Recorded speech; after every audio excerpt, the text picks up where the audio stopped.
نحمده ونستعينه ونستغفره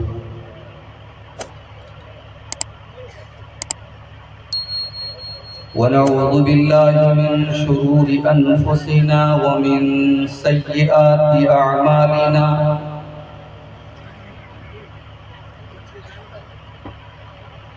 من يهده الله فلا مضل له ومن يضلل فلا هادي له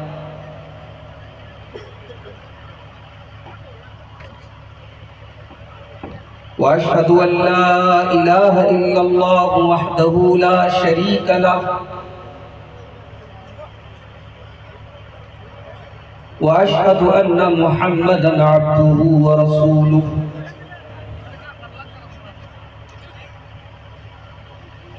يا أيها الذين آمنوا اتقوا الله حق تقاته ولا تموتن إلا وأنتم مسلمون يا أيها الناس اتقوا ربكم الذي خلقكم من نفس واحدة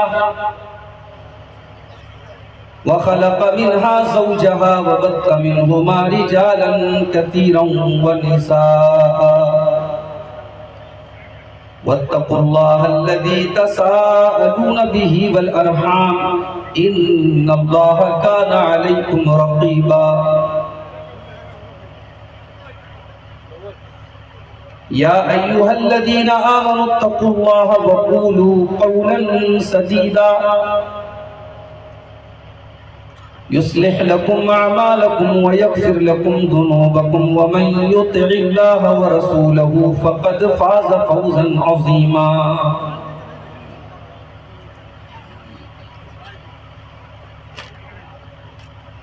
أما بعد فإن خير الحديث كتاب الله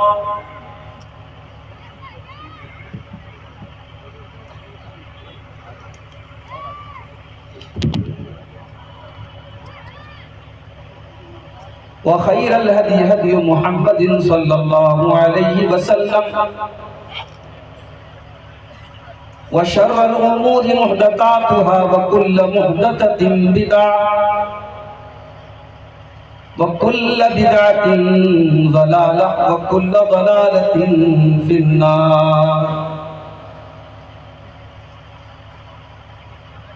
أعوذ بالله من الشيطان الرجيم بسم الله الرحمن الرحيم إنهم فتية آمنوا بربهم وزدناهم هدى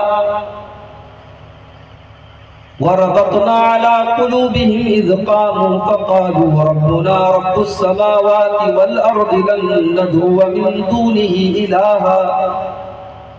لن ندعو من دونه إلها لقد قلنا إذا شططا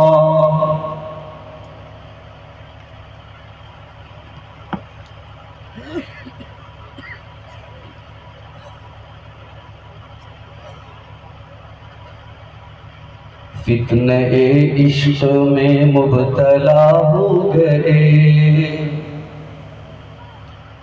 فتنہ عشق میں مبتلا ہو گئے اجنبی راستوں میں فنا ہو گئے جانتے ہیں سبھی پر نہ مانے کوئی جانتے ہیں سبھی پر نہ مانے کوئی اس موبائل سے ہم بے حیا ہو گئے اس موبائل سے ہم بے حیا ہو گئے جان من جان جا آپ سے پیار ہے روز و شب رسمی جملوں کی تکرار ہے رسمی جملوں کی زد میں کئی مرد و زن نفس و شیطان کے ہم نوا ہو گئے نفس و شیطان کے ہم نوا ہو گئے اس موبائل سے ہم بے حیا ہو گئے غیر محرم کے غم میں پریشان ہیں دور حاضر کے ایسے مسلمان ہیں، بدنگاہی کی غلطی کو دہرا کے ہم اپنے حق میں ہی خود بددعا ہو گئے، اپنے حق میں ہی خود بددعا ہو گئے، اس موبائل سے ہم بے حیا ہو گئے۔ ہم سفر ڈھونڈنے کی لگن میں مگن، ایک دلہا بنا ایک بنی ہے دلہن، یہ تصور کی دنیا کے غافل مکین اختلاطی بحر میں فنا ہو گئے، اس موبائل سے ہم بے حیا ہو گئے۔ جانتے ہیں شریعت میں معیوب ہے، وہ تعلق ہمیں آج محبوب ہے، اس موبائل کی لت میں کئی پارساں عالم و عالمہ کیا سے کیا ہو گئے، اس موبائل سے ہم بے حیا ہو گئے۔ اب تلاوت میں کیوں وہ حلاوت نہیں، بے سکون دل میں پہلے سی راحت نہیں، ذکر کے نور کی دل میں آمد نہیں، خوشنما ذہن و دل بدنما ہو گئے، اس موبائل سے ہم بے حیا ہو گئے۔ غیر محرم کے غم میں جو غمگین ہے، ظاہراً نیک اندر سے بددین ہے، خالق دل کو دل میں بساتے نہیں، میرے اشعار سے وہ خفا ہو گئے، اس موبائل سے ہم بے حیا ہو گئے۔ صدر محترم، علماء کرام، محترم بزرگوں، نوجوان ساتھیوں، پردہ نشین ماں اور بہنوں، پیارے بچوں،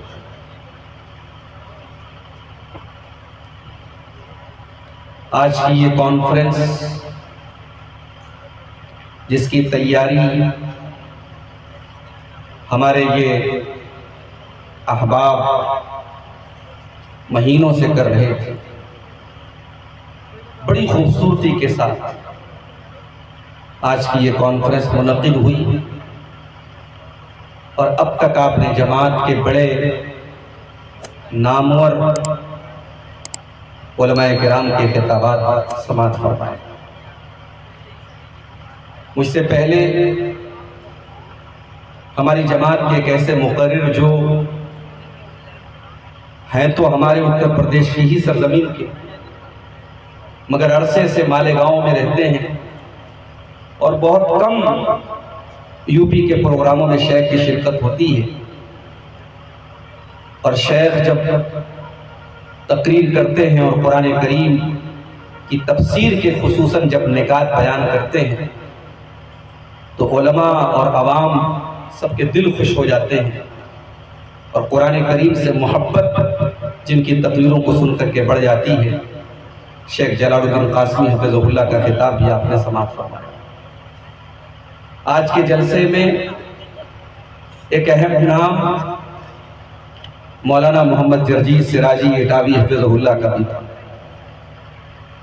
لیکن افسوس یہ ہوا کہ شیخ کے والد محترم جو کافی عمر رسیدہ بھی ہیں اور کئی مہینوں سے بیمار ہیں، اس وقت وہ کافی نازک حالت میں ہیں اور لکھنؤ میں زیر علاج ہے۔ کل مہانے میں شیخ کا پروگرام تھا، جلسے کے منتظمین آپ کے نیپال سے بارڈر کراس کر کے رات میں 12 بجے کے قریب وہاں جا کر کے شیخ سے ملے، ان سے وعدہ کروایا کہ شیخ نے کہا کہ ٹھیک ہے ہم آئیں گے، لیکن آج صبح میری شیخ سے بات ہوئی، انہوں نے کہا کہ شیخ میں نہیں آ سکتا، بہت مشکل ہے، والد صاحب کی طبیعت اس وقت کچھ کہہ نہیں سکتے، 1 منٹ کے لیے بھی میرا یہاں سے ہٹنا مناسب نہیں ہے، اور اس وجہ سے شیخ جرجیس صاحب آج کے پروگرام میں نہیں آ سکتے۔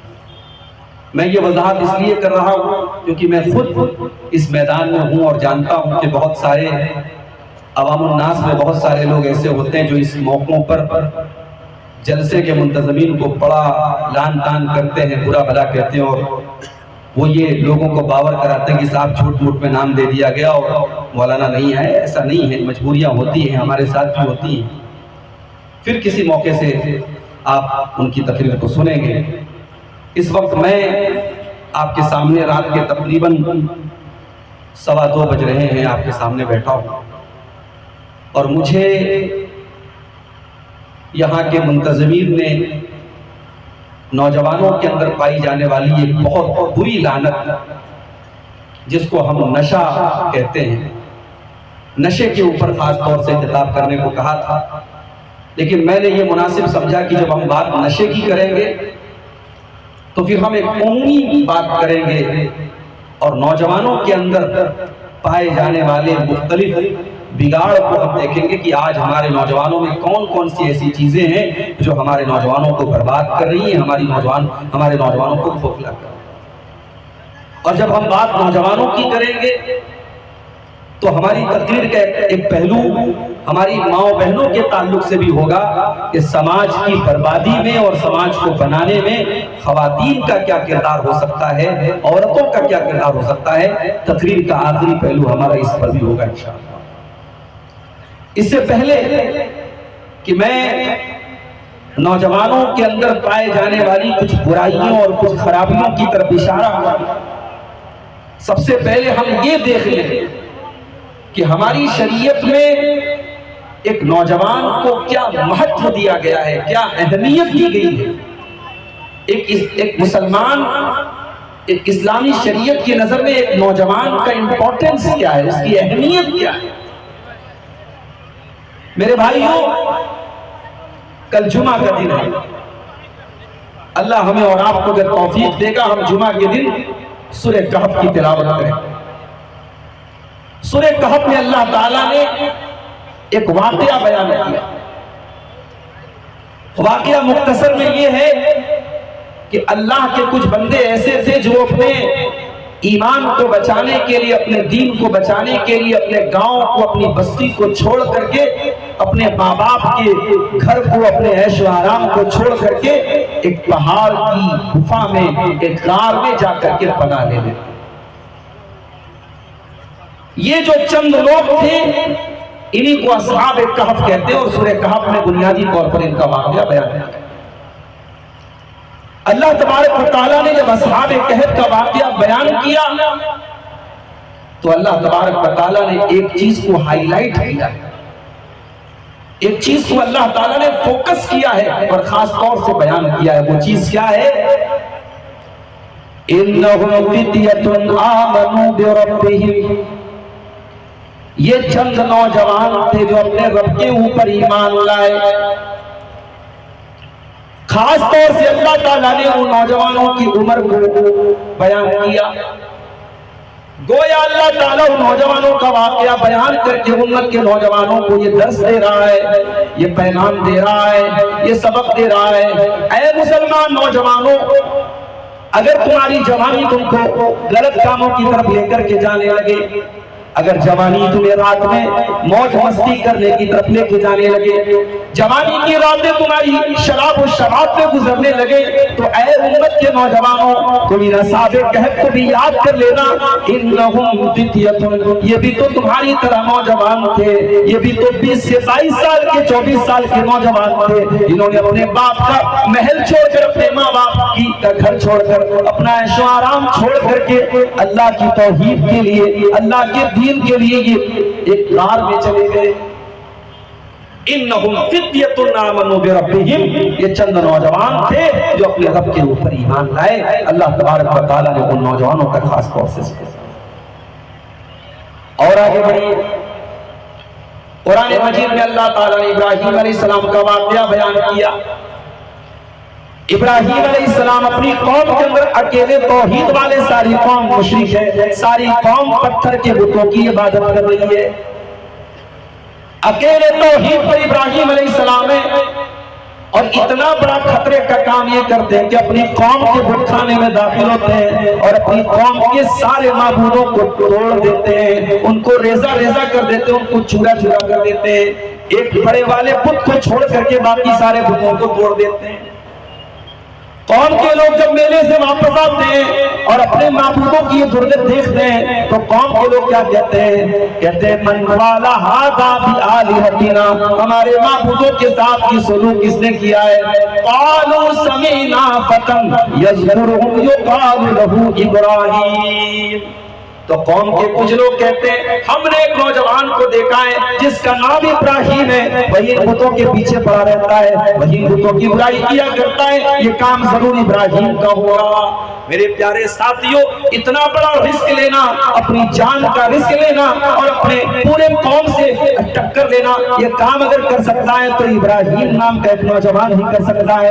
یہاں پر بھی اللہ تعالیٰ نے ابراہیم علیہ السلام کی نوجوانی کو خاص طور سے ذکر کیا اور امت کے نوجوانوں کو یہ بتایا کہ اے امت محمدیہ کے نوجوانوں، شرک کا خاتمہ کرنا اور توحید کو دنیا میں عام کرنا، اگر یہ کام کوئی کر سکتا ہے تو نوجوان ہی کر سکتا ہے۔ نوجوانوں کو سب سے زیادہ اگر کسی بات کا ڈر ہوتا ہے تو شہوت کے فتنے کا ڈر ہوتا ہے۔ کہتے ہیں جوانی بڑی مستانی ہوتی ہے، جوانی کی عمر میں انسان کے بہکنے کے چانس زیادہ ہوتے ہیں، اسی لیے اللہ کے پیارے نبی نوجوانوں کے جذبات کا بہت خیال رکھتے تھے۔ ایک مرتبہ آپ کے کچھ صحابہ آپ کے پاس آتے ہیں اور اللہ کے نبی ان پر دین سکھاتے ہیں، اور وہ لوگ اللہ کے نبی کے پاس 20 دن تک رہتے ہیں، 20 دن تک وہ اللہ کے نبی کے پاس آ کر کے دین سیکھتے ہیں۔ معاف کرنا میرے بھائیوں، آج نیپال کی سرزمین پر ہم یہ بات محسوس کر رہے ہیں کہ آج دین سیکھنے کو لے کر کے ہمارے نوجوانوں کے اندر طرف بہت تیزی سے کم ہو رہی ہے، دین سیکھنے کا جذبہ کم ہو رہا ہے، بڑے بڑے جلسے بڑی بڑی کانفرنسیں ہو رہی ہیں، لیکن عوام الناس اور خاص طور سے ہمارے نوجوان ان پروگراموں میں اور دین سیکھنے کے معاملے میں جتنا انٹرسٹ لینا چاہیے اتنا انٹرسٹ نہیں لیتے، جتنی توجہ دینی چاہیے اتنی توجہ نہیں دیتے۔ یہاں آپ دیکھو اللہ کے پیارے نبی کے صحابہ اللہ کے نبی کے پاس دین سیکھنے کے لیے آتے ہیں، فَأَقَمْنَا عِنْدَهُ 20 لَيْلَةً، اور وہ اللہ کے نبی کے پاس 20 دن تک ٹھہرتے ہیں۔ جب 20 دن گزر جاتا ہے اور اللہ کے نبی صلی اللہ علیہ وسلم یہ دیکھتے ہیں کہ اب ان صحابہ کو اپنے گھر کی یاد آ رہی ہے، یہ بال بچے دار ہیں، اس میں کوئی شادی شدہ بھی ہے، کوئی بچوں والا بھی ہے، اب ان کو اپنے بیوی بچوں کی یاد آ رہی ہوگی، تو صحابہ کہتے ہیں وَكَانَ رَحِيمًا رَفِيقًا، اللہ کے نبی بڑے رحم دل تھے، بڑے ملنسار تھے اور لوگوں کی نفسیات کو سمجھا کرتے تھے۔ اللہ کے نبی سمجھ گئے اَنَّنَا اشْتَقْنَا إِلَىٰ أَهْلِنَا، کہ اب ہم کو اپنے گھر والوں کی یاد آ رہی ہے۔ اللہ کے نبی نے فرمایا ارجعوا إِلَىٰ أَهْلِكُمْ، اے میرے صحابہ اب تم اپنے گھروں کو چلے جاؤ، اپنے پریوار کو چلے جاؤ، اپنے گھر چلے جاؤ اور جو تم نے دین کو سیکھا ہے اپنے گھر والوں کو جا کر کے سکھایا کرو۔ جب نوجوانوں کے جذبات کو، ان کے ایموشنز کو اللہ کے پیارے نبی محسوس کرتے تھے اور ان کے حساب سے اللہ کے نبی سے بات کرتے۔ ایک مرتبہ اللہ کے نبی نے نوجوانوں کو خطاب کر کے فرمایا یا معاشر الشباب من استطاع منکم الباءۃ فلیتزوج، اے نوجوانوں جو تم میں سے نکاح کرنے کی طاقت رکھتا ہے، جو شادی کرنے کے قابل ہے، جو شادی کی ذمہ داری کو اٹھا سکتا ہے، فلیتزوج، وہ جلدی سے شادی کر لے۔ اگر شادی کے قابل ہو وہ شادی کرو، اس میں دیر مت کرو۔ کیوں؟ فَإِنَّهُ أَغَضُّ لِلْبَصَرِ وَأَحْسَنُ لِلْفَرْجِ، اس لیے کہ جب تم نکاح کر لو گے، جب تمہارے گھر میں بیوی آ جائے گی تو اس سے دو فائدہ ہوگا، ایک تو تمہارا تاکنا جھانکنا کم ہو جائے گا، تمہاری آنکھوں کی حفاظت ہوگی۔ جب تمہارے گھر میں بیوی آ جائے گی تو تمہاری آنکھیں محفوظ ہو جائیں گی، تمہاری آنکھیں جھک جائیں گی۔ وَأَحْسَنُ لِلْفَرْجِ، اور جب اللہ تعالیٰ نے تمہاری شہوت کو پورا کرنے کا ایک حلال انتظام کر دیا ہے، بیوی کی شکل میں تمہاری وہ جائز خواہش پوری ہو جائے گی تو تمہاری شرمگاہ بھی محفوظ ہو جائے گی، تم حرام کاری سے، زنا کاری سے بچ جاؤ گے۔ اس سے یہ بھی پتہ چلا کہ اگر نوجوانوں کو زنا کاری سے بچانا ہے اس کا کوئی شارٹ کٹ نہیں ہے، کوئی الٹرنیٹ نہیں ہے، ان کی جلدی سے جلدی نکاح، ان کا نکاح کیا جائے، ان کی شادی۔ وَمَن لَّمْ يَسْتَطِعْ فَعَلَيْهِ بِالصَّوْمِ، اور جو نکاح کرنے کی طاقت نہیں رکھتا ہے، جس کے پاس ابھی انتظام نہیں ہے، بیوی کی ذمہ داری اٹھانے کے لائق اس کے پاس انتظام نہیں ہے، تو اللہ کی ہو جائے گی، تم حرام کاری سے، زنا کاری سے بچ جاؤ گے۔ اس سے یہ بھی پتا چلا کہ اگر نوجوانوں کو زنا کاری سے بچانا ہے، اس کا کوئی شارٹ کٹ نہیں ہے، کوئی الٹرنیٹ نہیں ہے، ان کی جلدی سے جلدی نکاح، ان کا نکاح کیا جائے، ان کی شادی۔ وَمَن لَّمْ يَسْتَطِعْ فَعَلَيْهِ بِالصَّوْمِ، اور جو نکاح کرنے کی طاقت نہیں رکھتا ہے، جس کے پاس ابھی انتظام نہیں ہے، بیوی کی ذمہ داری اٹھانے کے لائق اس کے پاس انتظام نہیں ہے، تو اللہ کے نبی فرماتے ہیں فَعَلَيْهِ بِالصَّوْمِ، وہ روزہ رکھے۔ تو غور کیجئے کہ اللہ کے نبی نے نوجوانوں کو خطاب کر کے ان کے جذبات کا کس طریقے سے خیال رکھا۔ اور آگے بڑھیے، نوجوانوں، آپ اپنی نوجوانی کو شاید ہلکے میں لیتے ہوں گے، مگر قیامت کے دن اللہ تعالیٰ پہلا سوال آپ سے جو کرے گا، پہلا سوال جو کرے گا، اس میں جوانی کے بارے میں بھی آپ سے پوچھا جائے۔ قیامت کے دن کا جو پیپر ہوگا، اس پیپر کا جو پہلا سوال ہوگا، اس میں 5 سوالات اللہ تعالیٰ اپنے بندوں سے کرے گا۔ اللہ کے نبی فرماتے ہیں لا تزول قدم ابن آدم من عند ربه یوم القیامہ حتی یسأل عن 5۔ قیامت کے دن کوئی انسان اپنی جگہ سے ٹس سے بس نہ ہوگا جب تک 5 سوالوں کا جواب نہ دے۔ اس میں پہلا سوال ہوگا عن عمری فیما افنا، میرے بندے تو نے اپنی زندگی کو کہاں گزارا، اور دوسرا سوال وعن شبابہ فیما ابلا، تو نے اپنی جوانی کو کہاں گزارا، کہاں پورا نہ کیا۔ جوانی کے بارے میں سوال ہوگا۔ میرے پیارے ساتھیوں، یہ جوانی وہ چیز ہے کہ آپ کو الگ سے اس کا حساب دیں۔ نبی اکرم کے صحابہ کو آپ دیکھیں، ان میں ایک بڑی تعداد آپ کو نوجوانوں کی ملے گی۔ اسلام کے لیے قربانی دینے والے، اپنی جان قربان کرنے والے، اپنا مال قربان کرنے والے بڑی تعداد میں آپ کو نوجوان صحابہ کرام ملے گے۔ حضرت موسیٰ بن عمیر کو دیکھو میرے پیارے بھائیوں، وہ بھی تو نوجوان تھے ہماری اور آپ کی طرح، بڑے شوقین آدمی تھے، کپڑا بہت بہترین پہنتے تھے، خوشبو بہت بہترین لگاتے تھے، اور جوتا تو وہ باہر سے منگا کر کے پہنتے تھے، بڑے فیشنیبل نوجوان تھے۔ حضرت موسیٰ بن عمیر نے اسلام قبول کر لیا، جناب محمد رسول اللہ صلی اللہ علیہ وسلم کا کلمہ پڑھ لیا۔ انجام یہ ہوا کہ باپ نے گھر سے نکال دیا، ماں نے دروازے بند کر لیے، اور موسیٰ بن عمیر جو کل تک مکہ کے بڑے فیشنیبل نوجوان تھے اور بڑا قیمتی کپڑا پہنا کرتے تھے اور بڑی بہترین خوشبو لگایا کرتے تھے، آج حالات یہ ہو گئے کہ مکہ کی گلیوں میں جب موسیٰ بن عمیر نکلتے ہیں، ان کے کپڑوں پر پیبند لگے اور وہ پھٹے پرانے کپڑے پہن کر کے مکہ کی گلیوں میں چل رہے ہیں۔ اسلام لانے کے بعد حضرت موسیٰ بن عمیر نے وہ بہترین زندگی کو ترک کر دیا اور اپنی زندگی کو اسلام کی خدمت میں لگا دیا۔ اور یہی موسیٰ بن عمیر تھے، اللہ کے پیارے نبی صلی اللہ علیہ وسلم نے ان کو اپنا ایمبیسڈر بنا کر کے، اپنا سفیر بنا کر کے مدینہ بھیجا۔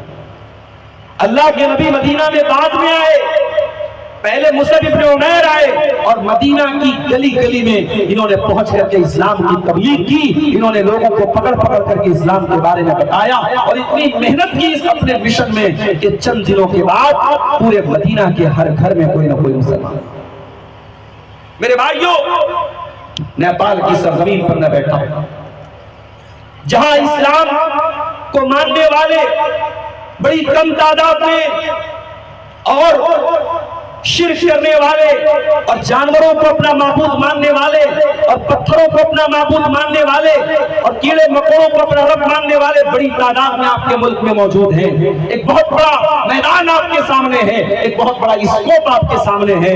اللہ تبارک و تعالیٰ کل قیامت کے دن آپ سے پوچھے گا کہ تم اس دھرتی پر، اس سرزمین پر رہتے تھے، تمہارے بہت سارے بھائی تمہارے ہی جیسے انسان تھے، مگر اللہ کی عبادت نہیں کرتے تھے، پتھروں کے آگے سجدے کرتے تھے، شرمگاہ کی پوجا کرتے تھے، جانوروں کی عبادت کرتے تھے، تم نے ان کو توحید کا درس دیا کہ نہیں دیا؟ تم نے ان کو اسلام کے بارے میں بتایا کہ نہیں بتایا؟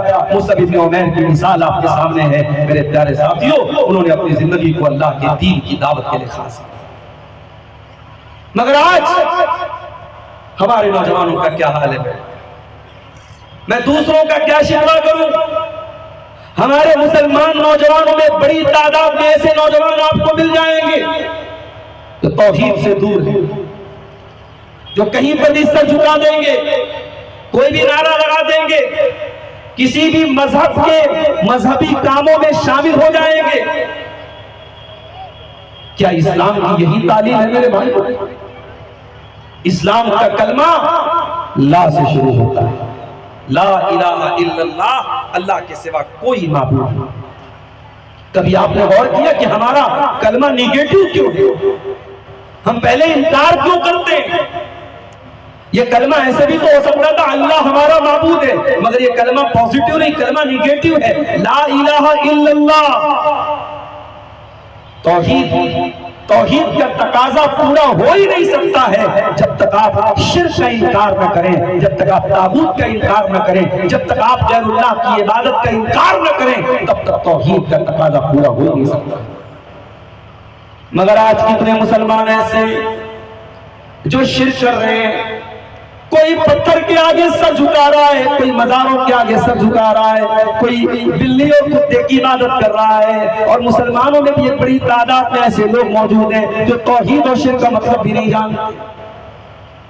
مولانا الطاف حسین حالی نے 100 سال پہلے کہا تھا، کرے غیر بت کی پوجا تو کافر، کواکب میں مانے کرشمہ تو کافر، جھکے آگ پر بہر سجدہ تو کافر، جو ٹھہرائے بیٹا خدا کا تو کافر، مگر مومنوں پر کشادہ ہے راہیں، پرستش کرے شوق سے جس کی چاہیں، نبی کو جو چاہیں خدا کر دکھائیں، اماموں کا رتبہ نبی سے بڑھائیں، مزاروں پہ جا جا کے نظریں چڑھائیں، شہیدوں سے جا جا کے مانگے دعائیں، نہ توحید میں کچھ کمی اس سے آئے، نہ اسلام بگڑے نہ ایمان جائے۔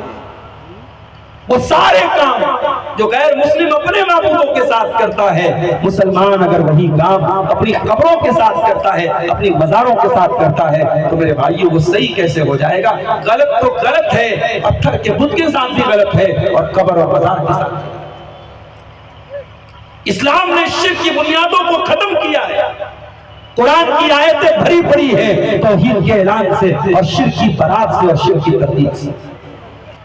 اللہ فرماتا ہے سورہ فاتر کے اندر، والذین تدعون من دونہ ما یملکون من قطمیر، تم اللہ کو چھوڑ کر کے جن کو پکارتے ہو وہ قطمیر کے بھی مالک نہیں ہیں، وہ کھجور کی گٹلی کے اوپر جو باریک سی جھلی ہوتی ہے اس جھلی کے بھی مالک نہیں ہیں۔ ان تدعوہم لا یسمعوا دعاءکم، اگر تم ان کو پکارو گے وہ تمہاری پکار کو سن نہیں سکتے، ولو سمعوا ما استجابوا لکم، اور اگر سن بھی لے تو جواب نہیں دے سکتے۔ ہمارے بھارت میں بعض شہروں میں جاتا ہوں تو ان شہروں کی پہچان ہوتی ہے، صاحب وہاں گلی گلی میں قبر اور مزارات ہیں۔ ابھی دبئی کے اندر بارش ہوئی، 70 سال کے بعد ایسی خطرناک بارش ہوئی تو ہمارے کچھ بھائیوں نے سوشل میڈیا پر یہ لکھا کہ صاحب دبئی کے اندر مندر بنا ہے اور دبئی کے اندر غیر اللہ کی عبادت کا ایک جگہ بنی ہے، اس لیے دبئی کے اندر اللہ کا عذاب ہے۔ میں نے کہا کہ اگر اللہ کا عذاب مندر کے بننے سے آ رہا ہے تب تو ہمارے بھارت کو اور ہمارے ملک کو اور ہمارے شہروں کو تو بہت پہلے برباد ہو جانا چاہیے۔ ہمارے شہروں میں، ہمارے ملک میں تو گلی گلی، نگر نگر اور ہر چوراہے پر کوئی نہ کوئی غیر اللہ کی عبادت کا گھر موجود ہے۔ جو غلط ہندوستان میں ہے وہی غلط دبئی میں بھی ہونا چاہیے۔ اگر آپ کے ملک میں کوئی کام ہو رہا ہے اور وہ آپ کی نظر میں اتنا غلط نہیں ہے تو دبئی اور سعودی عرب میں وہی کام ہو رہا ہے تو آپ اس پر اعتراض کریں صاحب وہاں یہ ہو رہا ہے وہاں وہ ہو رہا ہے۔ آپ اپنے گلی، اپنے محلے، اپنے گھر اور اپنے خاندان کی آپ کو خبر نہیں اور آپ بیٹھ کر کے دبئی اور سعودی عرب کے حالات کا ٹھیکرا اپنے سر کو پھوڑ رہے ہیں۔ معاف کرنا میرے بھائی، یہ سوشل میڈیا کا دور ہے، انسان دوسروں کے لیے جج بن گیا اور اپنے لیے وکیل بن گیا، اور دوسروں کی چھوٹی چھوٹی چیزیں اس کو نظر آ رہی ہے اور اپنی بڑی بڑی چیزیں اس کو نظر نہیں آ رہی۔ پہلے ہم اپنے آپ کو شرک سے بچائیں۔ کہیں ہمارے گھر میں تو شرک نہیں ہو رہا ہے، اگر ہمارے محلے میں، ہمارے گاؤں میں، ہمارے علاقے میں کہیں شرک ہو رہا ہے تو پہلے ہم اس شرک کو روکنے کی کوشش کریں۔ میرے پیارے ساتھیوں، شرک اللہ تبارک و تعالیٰ کی گستاخی اور اللہ تعالیٰ کی توہین ہے۔ شرک کرنے والا اللہ تبارک و تعالیٰ کی ناقدری کرتا ہے۔ اللہ نے فرمایا سورہ حج کے اندر، یا ایھا الناس ضرب مثل فاستمعوا لہ ان الذین تدعون من دون اللہ لن یخلقوا ذبابا ولو اجتمعوا لہ۔ اے لوگوں، اللہ تعالیٰ ایک مثال دے رہا ہے، تم غور سے سنو۔ جو تم اللہ کو چھوڑ کر کے جن کو پکارتے ہو وہ ایک مکھی پیدا کرنے کی طاقت نہیں رکھتے۔ وَإِن يَسْلُبْهُمُ الذُّبَابُ شَيْئًا لَا يَسْتَنقِذُوهُ مِنْهُ، اگر مکھی کوئی کھانے پینے کی چیز کو لے کر کے اڑ کے چلی جائے تو وہ تمہارے معبودان باطلا اس قدر بے بس اور کمزور ہے کہ اس مکھی سے اپنا وہ سامان چھین نہیں سکتے۔ ذَوْقَ الطَّالِبُ وَالْمَطْلُوبُ، مانگنے والا بھی کمزور اور جس سے مانگا جا رہا ہے وہ بھی کمزور، کمزور سے مانگ رہا ہے، بندہ بندے سے مانگ رہا ہے۔ ما قدر اللہ حق قدرہ، او لوگوں تم نے اللہ کی قدر نہیں کی، تم نے اللہ کی ویلو کو نہیں جانا، تم نے اللہ کے مقام کو نہیں جانا۔ شرک کرنے والا اللہ کی ناقدری کرتا ہے، اللہ کی توہین کرتا ہے، اللہ کی گستاخی کرتا ہے۔ میرے بھائیو، اس لیے شرک سے بچاؤ اپنے آپ، اپنے پریوار اور اپنے بچوں کو شرک سے بچاؤ۔ میرے پیارے ساتھ، حالات بڑے نازک ہیں۔ ابھی آپ نے بچے کی نظم سنی، آج مسلمان لڑکیاں کافروں کی آغوش میں جا رہی ہیں، بڑی تعداد میں کیس آ رہے ہیں، لڑکیاں مرتب ہو رہی ہیں۔ کبھی کبھی میں جب راستے میں چلتا ہوں کوئی برقع پوش لڑکی مجھے نظر آتی ہے کسی نوجوان لڑکے کے ساتھ، اور اس لڑکے کے ہاتھ میں بدا کلاوا اور اس کے ماتھے پر لگا ٹیکا یہ بتا رہا ہوتا ہے کہ وہ مشرک ہے، وہ غیر مسلم ہے، وہ مسلمان نہیں ہے۔ تو میرے بھائیوں، بڑا افسوس ہوتا ہے کہ آج ہماری بچیاں اس لیول تک پہنچی، ہماری قوم کی بیٹیاں اس لیول تک پہنچی۔ میرے پیارے ساتھیوں، ایک مسلمان کی سب سے بڑی پونجی اس کی توحید ہے۔ اپنے بچوں اور اپنے بچیوں کے دماغوں میں توحید کو اتنا بٹھا دو کہ وہ مر جائیں مگر توحید سے سمجھوتا نہ کریں، ان کی زندگی کی آخری سانس تک ایمان اور توحید باقی رہے۔ وہ تربیت اپنے بچوں کو دو، وہ تربیت اپنی بچیوں کو دو۔ ہماری تاریخ تو ایسی عورتوں کے واقعات سے بھری پڑی ہے جن عورتوں نے جان دے دی مگر ایمان کا سودا نہ کیا۔ ہم نے تاریخ میں سمیہ بنت خیاط کا واقعہ بھی پڑھا ہے۔ سمیہ تو وہ عورت ہے جن کا جوان بیٹا اور جن کا شوہر ان کے سامنے موجود ہے، اور جوان بیٹے کے سامنے ابو جہل یہ دھمکی دیتا ہے، اے سمیہ اگر تو نے محمد کا دین نہ چھوڑا، اے سمیہ اگر تو نے توحید کو نہ چھوڑا، اگر تو نے اسلام کو نہ چھوڑا، اے سمیہ تیرے جوان بیٹے کے سامنے تجھے بے آبرو کر دیں گے، تجھے ننگا کر دیں گے، تیرے بدن سے کپڑے اتار لیں گے۔ سمیہ نے اپنے جوان بیٹے کے سامنے یہ اذیت بھی گوارا کر لی۔ جوان بیٹے کے سامنے سمیہ کے بدن سے پیرہن اتار لیا گیا، سمیہ کو ننگا کر دیا گیا۔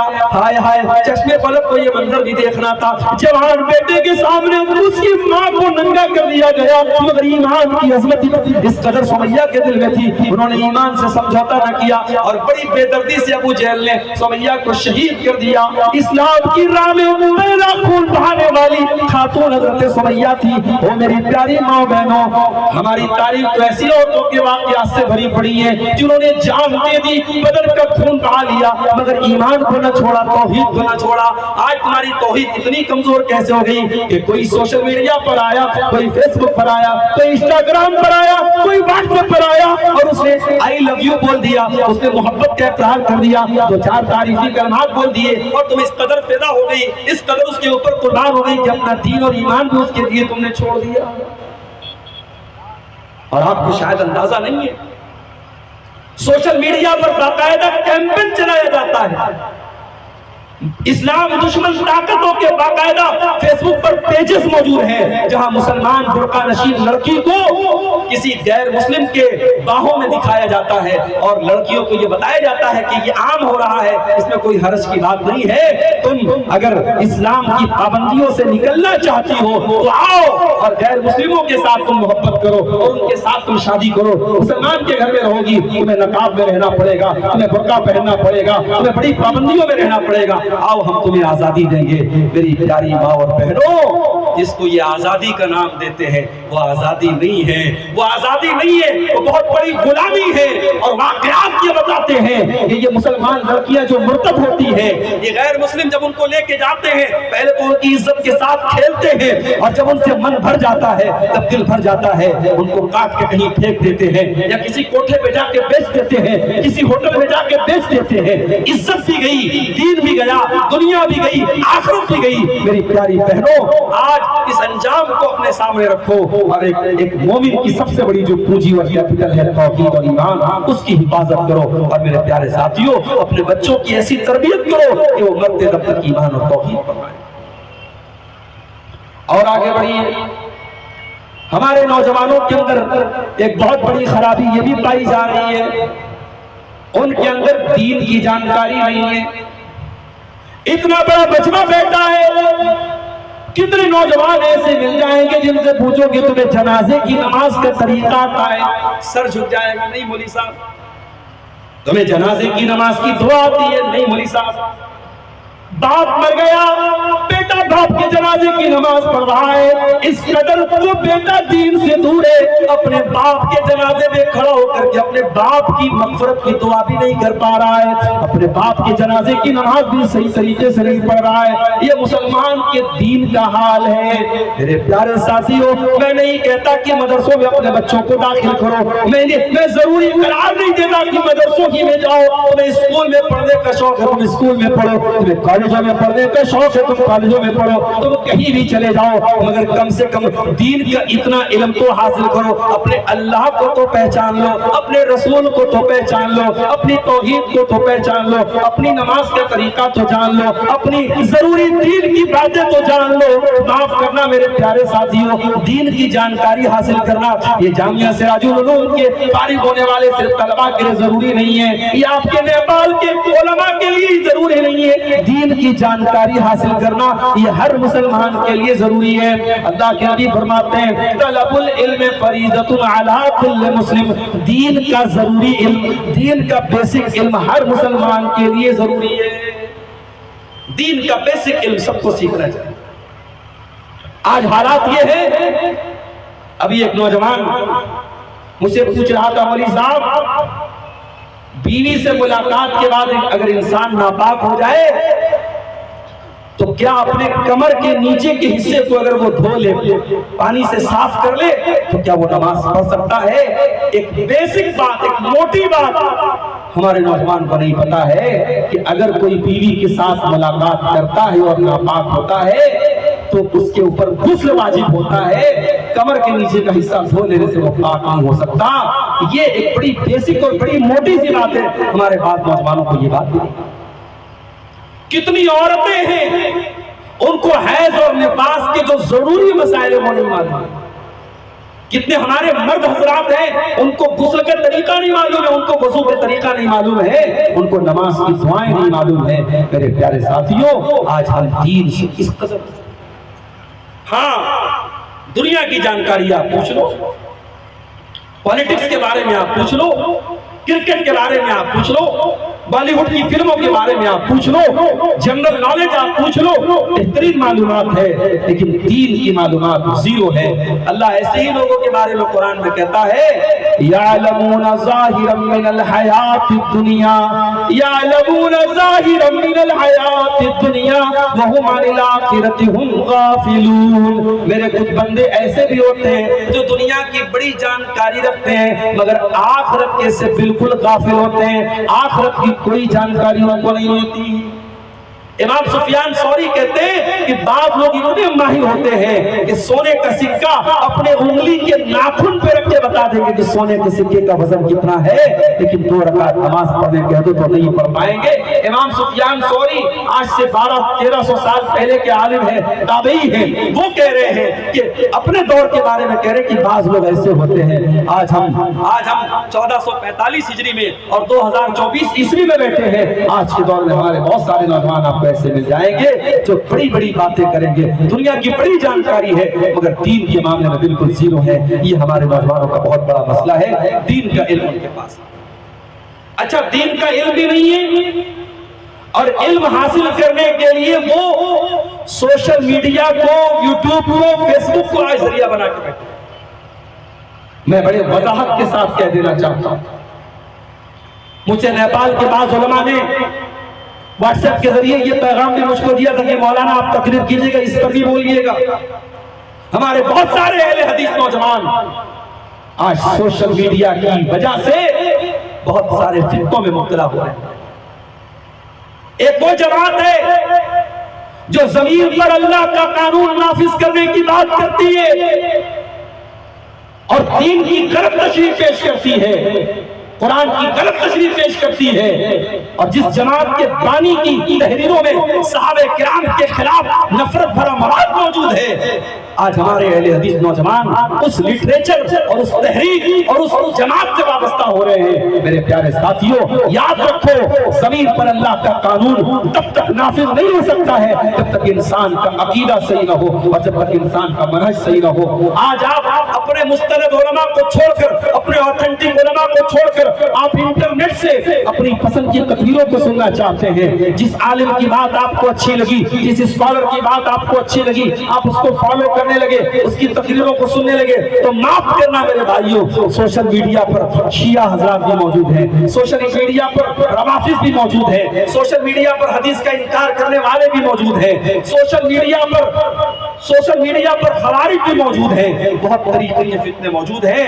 آپ دین کا علم اپنے علماء سے سیکھو۔ ہر انسان کو یہ درجہ مت دو کہ اس سے آپ دین سیکھیں گے۔ اللہ کے پیارے نبی نے فرمایا کہ قیامت کے پہلے وہ دور بھی آئے گا کہ دنیا سے علماء اٹھا لیے جائیں گے، اچھے علماء حق دنیا سے اٹھا لیے جائیں گے، حتی اذا لم یبقی عالما، یہاں تک کہ جب علماء ختم ہو جائیں گے، اتخذ الناس رؤوسا جہالا، لوگ جاہلوں کو اپنا مفتی بنا لیں گے، لوگ جاہلوں کو اپنا سردار بنا لیں گے، اور ان جاہلوں سے لوگ مسئلہ پوچھیں گے اور وہ جاہل غلط سلط فتویٰ بھی لوگوں کو دیں گے، فضلوا واضلوا، خود بھی گمراہ ہوں گے اور دوسروں کو بھی گمراہ کریں گے۔ تو دین کو آپ علماء سے سیکھو۔ کن علماء سے؟ جو صحیح علماء ہیں، جو قرآن و حدیث کے جانکار علماء ہیں، ان علماء سے میرے پیارے ساتھیوں آپ دین سیکھو، اس لیے کہ دین سے دور ہونے کی بہت بڑی وجہ دین کا علم نہ ہونا۔ اور آگے بڑھی، ہمارے نوجوانوں میں ایک بہت بڑی خرابی یہ بھی پائی جا رہی ہے، ان کی زندگی کا کوئی مقصد نہیں ہے۔ وہ قطر میں جاب کر رہے ہیں، گھر پہ پیسہ بیچ رہے ہیں، گھر والے کچھ وہ پیسہ کما رہا ہے اور وہ وہاں پہ بیٹھ کے کام کر رہا ہے۔ اس کی زندگی میں نہ نماز سے کوئی مطلب ہے، نہ اللہ کے دین سے کوئی مطلب ہے۔ کوئی بہت سارے ہمارے نوجوان ایسے جو کوئی جاب کر رہے ہیں، کوئی بزنس کر رہے ہیں، پیسہ تو کما رہے ہیں، بیوی بچوں کا حق تو ادا کر رہے ہیں، مگر اللہ کی توحید کے لیے، اللہ کے دین کے لیے، اللہ کی عبادت کے لیے ان کی زندگی میں کوئی جگہ نہیں ہے۔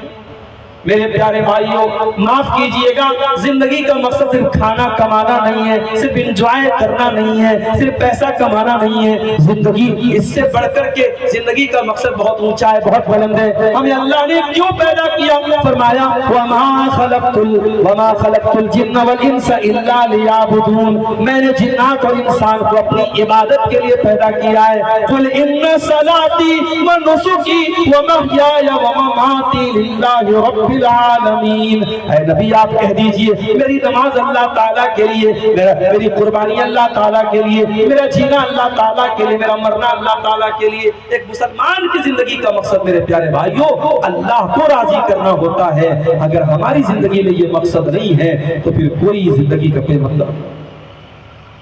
زندگی میں ہر چیز جب تک اپنے مطلب کو پورا کرتی ہے، یہ موبائل ہے، کبھی آپ غور کیجئے گا، موبائل پر ہم ویڈیو بھی دیکھتے ہیں، موبائل پر فیس بک بھی چلاتے ہیں، موبائل پر چیٹنگ بھی کرتے ہیں، مگر موبائل پر جب کوئی کال آتی ہے, کسی کا فون آتا ہے, ویڈیو پیچھے چلا جاتا ہے, کیلکولیٹر پیچھے چلا جاتا ہے, کیلنڈر پیچھے چلا جاتا ہے, موبائل کے اوپر سب سے سامنے کال آ جاتی ہے. یعنی موبائل کو بھی پتا ہے کہ میرا اصل مقصد کال کرنا ہے, میرا اصل مقصد ایک دوسرے کو کنیکٹ کرنا ہے, تو اپنے اصل مقصد کو پورا کرنے کے لیے موبائل کے اوپر سب سے اوپر کال آ جاتی ہے. میرے پیارے ساتھیوں, آپ پیسہ کمائیے, آپ بیوی بچوں کو خوب اچھی زندگی دیجئے, آپ خوب محنت کیجئے, مگر اپنے زندگی کے مقصد کو مت بھولیے. بس ایک سکن بندے عاجز کا رہے یاد, اللہ کو اور اپنی حقیقت کو نہ بھولو. انسان اپنی زندگی کے مقصد کو پہچانے اور انسان یہ بات یاد رکھے, وہ دنیا میں امتحان دینے آیا ہے, وہ دنیا میں عمل کر رہا ہے, امتحان دے رہا ہے, اور رزلٹ اس کا آخرت میں ملے گا. ہم یہاں جو کاٹیں گے آخرت میں, ہم جو یہاں بوئیں گے آخرت میں وہی کاٹیں گے. میرے پیارے ساتھیوں, اپنی زندگی کے مقصد پر انسان نہیں پہچانتا ہے, اس سے بڑھ کر کے اس کے لیے بربادی اور تباہی ہوئی. ایک اور خرابی ہمارے نوجوانوں کے اندر ہے. ہمارے بہت سارے نوجوان ایسے بھی ہیں جو پیسہ کما رہے ہیں, بڑے اچھے بلڈر ہیں, بڑے اچھے ڈیلر ہیں, وہ لاکھوں کروڑوں کما رہے ہیں, بہت اچھی بات. انہوں نے اپنی زندگی کا مقصد دنیا کمانا بنا لیا ہے, وہ دنیا پرست بن گئے ہیں, وہ دنیا کے اس قدر لالچی ہو گئے کہ آخرت کی کوئی طلب اور آخرت کا کوئی ڈر ان کے اندر نہیں ہے. میرے پیارے ساتھیوں, یہ بات یاد رکھو, اسلام کے اندر دنیا کو کمانے کی اجازت دی گئی ہے, دنیا سے فائدہ اٹھانے کی اجازت دی گئی ہے, مگر اصل زندگی آخرت کو کہا گیا ہے. بل تؤثرون الحیات الدنیا والآخرۃ خیر وابقی. میرے بندو, تم دنیا کی زندگی کو ترجیح دیتے ہو, جبکہ آخرت کی زندگی تو زیادہ بہتر اور زیادہ باقی رہنے والی ہے. جانتے ہو دنیا کی زندگی کی حقیقت کیا ہے؟ ہارون رشید ایک بہت بڑے خلیفہ گزرے ہیں, ہارون رشید ایک بہت بڑے بادشاہ گزرے ہیں, ان کے دور کے بہت بڑے عالم تھے. علامہ ابن سماک رحمۃ اللہ علیہ ایک مرتبہ ہارون رشید علامہ ابن سماک کے پاس جاتے ہیں اور ان سے کہتے ہیں کہ مجھے کوئی نصیحت کر دیجئے, مجھے کوئی دین کی اچھی بات بتا دیجئے. امام ابن سماک نے کہا, امیر المومنین یہ بتائیے, آپ کسی صحرا میں جا رہے ہیں, کسی ریگستان میں جا رہے ہیں, اور آپ کو بڑی زوروں کی پیاس لگی ہے, اس قدر پیاس لگی ہے کہ اگر پانی نہ ملا تو آپ کا دم نکل جائے گا, آپ مر جائیں گے. اور کوئی آدمی آتا ہے اور کہتا ہے کہ اے ہارون رشید, اگر تو اپنی آدھی بادشاہت مجھے دے دے تو میں ایک کٹورا پانی تجھے دینے کو تیار ہوں, میں تھوڑا سا پانی تجھے دینے کو تیار ہوں, شرط یہ ہے کہ تو اپنی آدھی حکومت مجھے دے دے. تو اے امیر المومنین آپ بتائیے کہ آپ کیا کریں گے, آپ اس کو اپنی آدھی حکومت دے دیں گے یا پیاس سے مر جائیں گے؟ ہارون رشید نے کہا, اے ابن سماک, اگر ایسی سچویشن آ گئی کہ پیاس سے میری جان نکل رہی ہے اور وہ آدمی پانی کے چند قطروں کے بدلے میں میری آدھی حکومت مانگ رہا ہے تو میں دے دوں گا, میں پانی لے کر کے پہلے اپنی پیاس کو بجھاؤں گا, اپنی جان بچاؤں گا. ابن سماک نے کہا کہ بہت اچھی بات ہے. اب ایک قدم آگے اور بڑھیے, پانی آپ نے پی لیا, پانی آپ کے پیٹ میں چلا گیا, اب آپ کا پیشاب رک گیا ہے, پیشاب نہیں ہو رہا ہے, آپ تکلیف میں درد سے تڑپ رہے ہیں مگر پیشاب نہیں نکل پا رہا ہے, پیشاب بند ہو گیا ہے. ایک دوسرا آدمی آپ کو ملتا ہے اور کہتا ہے کہ ہارون رشید, اگر تو آدھی حکومت مجھے دے دے تو میں تجھے ایسی دوا دے سکتا ہوں, میں ایسا علاج کر سکتا ہوں کہ تیرے بدن کا جو پیشاب رک گیا ہے, جو تجھے تکلیف سے تو تڑپ رہا ہے, جو تیرے بدن کے اندر یہ پانی رک گیا ہے, میں ایسا طریقہ اور ایسا علاج کر دوں گا کہ تیرا پیشاب باہر آ جائے گا. تو اے ہارون رشید, آپ کیا کریں گے, کیا آپ اپنی آدھی حکومت دے کر کے اس سے یہ علاج کروا لیں گے؟ ہارون رشید نے کہا, اگر ایسی سچویشن آ گئی, ایسی حالت اگر آ گئی تو میں اپنی آدھی حکومت اس کو دے دوں گا اور اپنا علاج کروا لوں گا, کیونکہ جب پیشاب انسان کا رک جاتا ہے اور انسان تکلیف میں ہوتا ہے تو اس کی جان کے لالے پڑ جاتے ہیں, وہ بہت بڑی مصیبت میں پڑ جاتا ہے, اور میں اپنی جان بچانے کے لیے قدم بھی اٹھانے کو تیار ہوں. ابن سماک نے کہا کہ اے امیر المومنین بس یہی میری نصیحت ہے کہ جس حکومت پر آپ کو اتنا ناز ہے، جس بادشاہ پر آپ کو اتنا ناز ہے، اس حکومت اور بادشاہ کی قیمت کیا ہے؟ پانی کے چند قطرے اور پیشاب کی چند بوندیں، پانی کے چند قطرے اور پیشاب کی چند بوندوں سے زیادہ آپ کی حکومت کی اوقات نہیں ہے، آپ کی بادشاہ کی حیثیت نہیں ہے۔ کبھی اپنی حکومت پر نہ اترائیے گا، کبھی اپنی بادشاہ پر گھمنڈ نہ کیجیے گا۔ او میرے پیارے بھائیو، آج ذرا غور کر کے دیکھ لو، دولت پر اترانے والے، حکومت پر اترانے والے، اپنی طاقت پر اترانے والے آج مرو مٹی کے نیچے دفن ہو گئے۔ میرے پیارے ساتھیو، قرآن بار بار ہمیں یہ سبق دیتا ہے وَمَا الْحَيَاةُ الدُّنْيَا إِلَّا مَتَاعُ الْغُرُورِ، یہ دنیا کی زندگی تو دھوکے کا سامان ہے، یہ بہت بڑی دھوکے باز دنیا ہے، یہ تمہیں دھوکہ دے کر کے چلی جائے گی۔ دھوکے باز دنیا ہے۔ دنیا سے کبھی دل نہ لگانا ہے۔ میرے نبی نے کبھی دنیا سے دل نہیں لگایا۔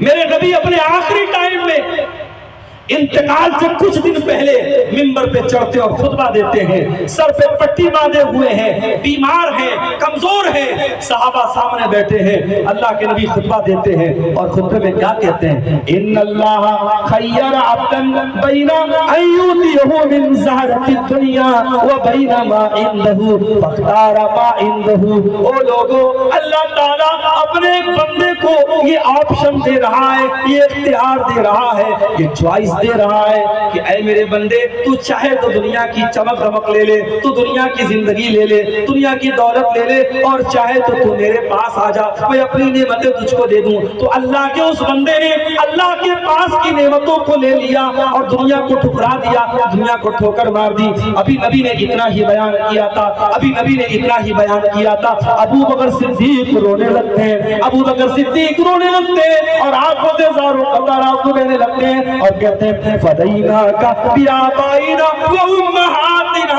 اے میرے نبی، میرے ماں باپ آپ کے اوپر قربان ہو جائیں، اے میرے حبیب، میرے ماں باپ آپ کے اوپر قربان ہو جائیں۔ صحابہ کہنے لگے، ہمیں بڑی حیرت ہوئی کہ ابو بکر کیوں رو رہے ہیں، ابو بکر کے رونے کی کیا ضرورت ہے؟ اللہ کے نبی تو ایک عام بات بتا رہے ہیں، مگر ہمیں بعد میں پتا چلا کہ اللہ کے نبی کوئی عام بات نہیں بتا رہے تھے، بلکہ اللہ کے پیارے نبی صلی اللہ علیہ وسلم اپنی بات کر رہے تھے کہ اللہ نے مجھ کو یہ آپشن دیا ہے کہ چاہوں تو میں دنیا کی دولتوں کو لے لوں، میں دنیا کی نعمتوں کو لے لوں، اور چاہوں تو میں آخرت کی نعمتوں کو اور اللہ کے پاس جو نعمتیں میں ان کو لے لوں۔ نبی اپنے رب کے پاس چلے گئے، دنیا کو ٹھکرا دیا۔ میرے پیارے ساتھیوں، نبی نے اپنے گھر میں کبھی سونا چاندی اکٹھا نہ کیا، کبھی بینک، کبھی دنیا کی دولت کبھی اکٹھا نہ کی، کبھی زمین و جائیداد نہ بنائی۔ میرے نبی کی سیرت تو ایسی تھی کہ شاعر کہتا ہے سلام اس پر کہ جس کے گھر میں چاندی تھی نہ سونا تھا، سلام اس پر کہ ٹوٹا بھوریا جس کا بچھونا تھا،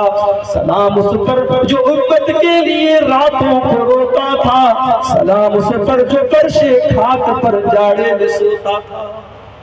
ہمارے نبی تو ایسے تھے، دنیا سے دل نہیں لگایا نبی، اور نبی کے صحابہ بھی ایسے تھے۔ نبی کے صحابہ نے بھی کبھی دنیا سے دل نہیں لگایا، کبھی دنیا پرست نہیں ہوئے، دنیا کے طلبگار نہیں ہوئے۔ دنیا نے انہوں نے دنیا کو ٹھوکر مار دی، دنیا نے ان کے گھروں کو دستر دی، انہوں نے دنیا کو ٹھوکر۔ ہشام بن عبد الملک کا دور ہے، حضرت عمر کے پوتے سالم بن عبداللہ مسجد حرام کے اندر خانہ کعبہ کا طواف کر رہے ہیں، اور اس دور کا بادشاہ ہشام بن عبد الملک داخل ہوتا ہے۔ لوگوں نے بتایا کہ یہ جو صاحب ہے یہ سالم بن عبداللہ ہیں، یہ حضرت عمر کے پوتے ہیں، یہ عبداللہ بن عمر کے بیٹے ہیں۔ ہشام بن عبد الملک آتا ہے اور کہتا ہے سلنی حاجتن، اے سالم بن عبداللہ، تم حضرت عمر کے پوتے ہو، تم بہت بڑی شخصیت ہو، اور میں اس دور کا بادشاہ ہوں، میں خلیفہ ہوں۔ اے سالم، تم مجھ سے کوئی چیز مانگو، میں تم کو دینے کو تیار ہوں، تم کو کیا چاہیے تم مانگ لو۔ سالم کہتے ہیں اے خلیفہ وقت، اے امیر المومنین یہ اللہ کا گھر ہے، یہ خانہ کعبہ ہے، یہ مسجد حرام ہے، مجھے شرم آ رہی ہے کہ میں اللہ کے گھر میں کسی اور سے کچھ مانگوں، یہاں میں آپ سے کچھ نہیں مانگ سکتا۔ سالم بن عبداللہ طواف کرنے لگے، ہشام بھی طواف کرنے لگا۔ طواف کرنے کے بعد جب حضرت سالم مسجد حرام سے باہر آئے، خانہ کعبہ کے پاس سے باہر نکلے، باہر حضرت سالم کا ہاتھ پکڑا ہشام بن عبد الملک نے اور کہا کہ اے سالم، اب تو تم مسجد حرام سے باہر آ چکے ہو، سلنی حاجتن، اب مجھ سے کوئی سوال کرو، اب مجھ سے کوئی چیز مانگو، میں آپ کو دینے کو تیار ہوں۔ سالم بن عبداللہ نے کہا یہ بتائیے کہ آپ میری کون سی ضرورت پوری کریں گے؟ ام من حوائج الدنیا ام من حوائج الآخرہ، آپ میری دنیا کی ضرورت پوری کریں گے یا آخرت کی ضرورت پوری کریں گے؟ ہشام بن عبد الملک نے کہا اے سالم، آخرت کی ضرورت تو کوئی بھی پوری نہیں کر سکتا ہے، میں دنیا ہی کی کوئی ضرورت آپ کی پوری کر سکتا ہوں۔ اگر آپ کو دنیا کا کوئی سامان چاہیے، کوئی چیز چاہیے، روپیہ پیسہ چاہیے، کپڑا لتا چاہیے، میں دنیا کا سامان آپ کو دینے کو تیار ہوں۔ سالم بن عبداللہ نے کیا پیارا جواب دیا، کہا کہ ما سألت الدنیا ممن یملکها فکیف اسألها ممن لا یملکها۔ اے ہشام بن عبد الملک، اے امیر المومنین، اے خلیفہ وقت، میں نے تو دنیا اس سے بھی نہیں مانگی جو دنیا کا مالک ہے، میں نے تو اس کے دربار میں بھی دنیا کا سوال نہ کیا، میں نے اس سے دنیا نہ مانگی، میں تجھ سے کیسے دنیا مانگ سکتا ہوں؟ تو دنیا کا مالک بھی نہیں ہے، جب دنیا کے مالک سے میں نے دنیا نہیں مانگی تو تجھ سے میں کیسے دنیا مانگ سکتا ہوں؟ میرے پیارے ساتھیوں، یہ ہمارے اسلاف تھے، یہ صحابہ کرام کی اولادیں تھی۔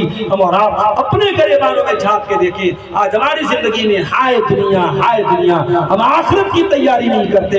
گرمی کا موسم آیا، گھروں میں اے سی لگ گئی، کار میں اے سی لگ گئی، گھروں میں کولر لگ گیا، کوئی یہ کیوں نہیں سوچتا کہ قبر میں گرمی لگے گی، وہاں کیا انتظام ہوگا؟ کوئی یہ کیوں نہیں سوچتا 9 کروڑ 30 لاکھ میل کی دوری پر سورج ہے اور 40 اور 44 ڈگری پر جب پارا چڑھتا ہے تو ہم سے دھوپ برداشت نہیں ہوتی ہے، ہم سے گرمی برداشت نہیں ہوتی ہے۔ میں بنارس سے آیا، کار میں بیٹھا تھا، اے سی چالو کر کے میں سفر میں، جب تک اے سی نہیں چالو ہوئی سفر میں رہا تو سکون ہمیں نہیں ملتا۔ آج ہم دنیا میں بغیر اے سی کی زندگی نہیں گزارتے، بغیر ٹھنڈک کے ہم رہ نہیں سکتے گرمی کے موسم میں۔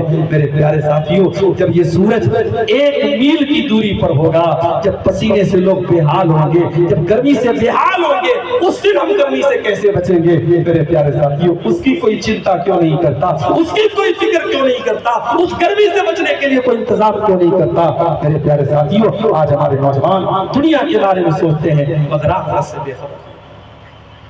اور آگے بڑھیے، ہمارے نوجوانوں میں ایک بہت بڑی برائی زناکاری کی شکل میں بھی پنپ رہی ہے، اور میں بڑی ذمہ داری کے ساتھ بات کر رہا ہوں۔ آج انڈیا کے بہت سارے لوگ نیپال کے کاٹمنڈو آتے ہیں اور باقاعدہ بعض لوگوں کے بارے میں تصدیق کے ساتھ مجھے معلوم ہوا کہ وہ بدکاری اور زناکاری کرنے کے لیے کاٹمنڈو آتے ہیں۔ غور کرو میرے پیارے بھائیوں، انسان ایک گناہ کرنے کے لیے ایک ملک سے دوسرے ملک کا سفر کر رہا ہے، اور جس چیز کو اللہ نے اتنا بڑا گناہ قرار دیا، جس گناہ کے بارے میں اللہ نے قرآن میں یہ نہیں فرمایا کہ تم زنا مت کرو، فرمایا وَلَا تَقْرَبُوا الزِّنَا، تم زناکاری کے قریب بھی نہ جانا، إِنَّهُ كَانَ فَاحِشَةً وَسَاءَ سَبِيلًا، یہ بہت گندا کام اور بہت برا راستہ ہے۔